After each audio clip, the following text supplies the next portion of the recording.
Hi everyone, welcome to Voice in the Alexander Technique. I'm Allison Taylor, and today I'm going to be talking about FM Alexander and the development of his technique and putting it into context so that we can better understand how this work is still applicable and relevant today. So FM Alexander was an actor performing at the end of the 1800s, and he was finding repeatedly that he was experiencing hoarseness and voice loss in performance. When he went to doctors, however, they couldn't find anything physically wrong with him.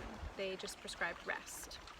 And he would rest his voice and get his voice back in working order, and when he went back to the stage, lo and behold, he would continue to experience hoarseness and voice loss and breathing difficulties. So he thought, perhaps there's something that I'm doing while I'm speaking on stage that's contributing to this vocal difficulty. So he thought he would set up some mirrors around himself to observe himself speaking so that he could actually get to the bottom of what this something was. So what he found was, as he went to speak, he had a tendency to gasp in a breath. And as he did so, his chest would lift and his head would be thrown back and down on top of the spine, causing compression and contraction through the whole spine and actually the whole torso. So by reinforcing unconsciously this habitual tendency of gasping for breath, throwing the head back before he went to speak, he was putting undue pressure on the vocal mechanism and impeding the natural ability of the breathing mechanism. So he was interfering with his natural use of himself by imposing this extra effort before speaking. So as he went about continuing to observe himself in speaking in this way, he saw how strong this habit had become because he was unconsciously reinforcing it over and over, night after night on stage. So maybe you can relate to being stuck in this cycle of habitual use and getting in your own way. So through trial and error and experimentation, Alexander found this really amazing dynamic relationship of the head and spine to the torso and limbs. So he found that if he could redirect how that head was positioned or poised on top of the spine, freeing that head, preventing that back and down pulling, that it actually had a positive coordinating effect on his whole stature. So this was really revolutionary in a time where the medical profession was separating mind and body. They were separating ailments of the mind and emotional self from physical ailments. And what we know today is that psychophysical unity, that mind-body connection, is inseparable. We can't talk about one without the other.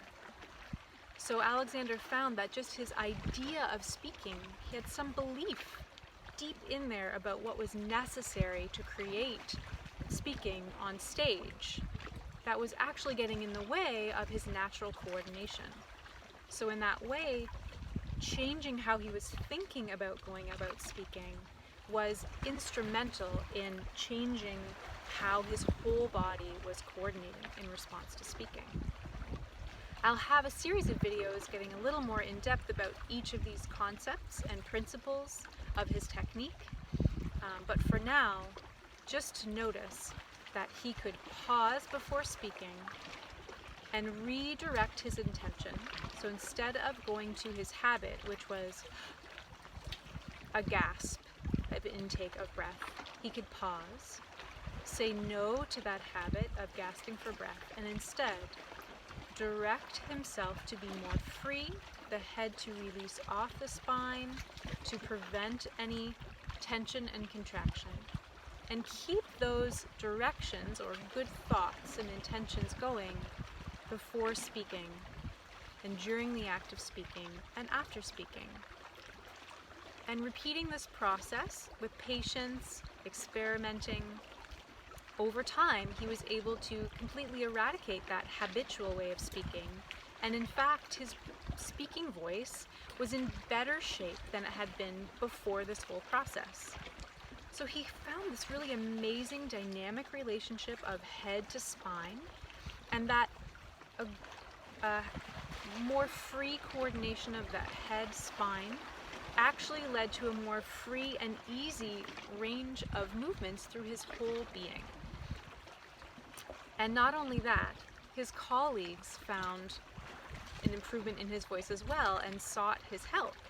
And he was trying to explain to them, and his hands-on technique came about because he thought, well, I'll just show you.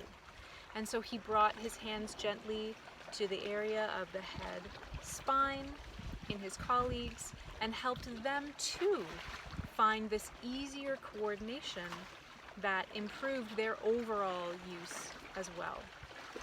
So that's how Alexander's hands-on work